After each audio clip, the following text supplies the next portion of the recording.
নমস্কার। কবিতা শিক্ষাগুরু, কবি অপূর্ব দত্ত।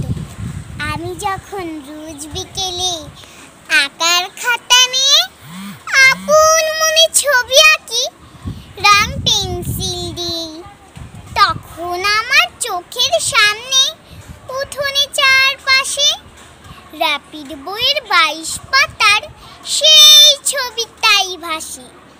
মাথায় সাদা পাগড়ি, চোখে চশমা, মুখে হাসি, বয়সটা ঠিক যায় না বোঝা, 60 কিংবা 80।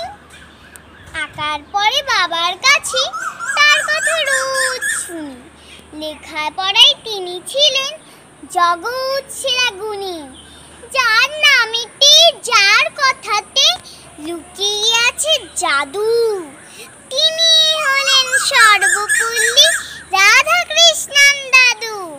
প্রতি বছর সেপ্টেম্বরের 5 তারিখটি এলে আমরা তাকে বরণ করি সমস্ত কাজ ফেলে। মা বলেছেন তিনি হলেন শিক্ষকদের গুরু, তাকে প্রণাম করেই আমার সকল কাজের শুরু। নমস্কার।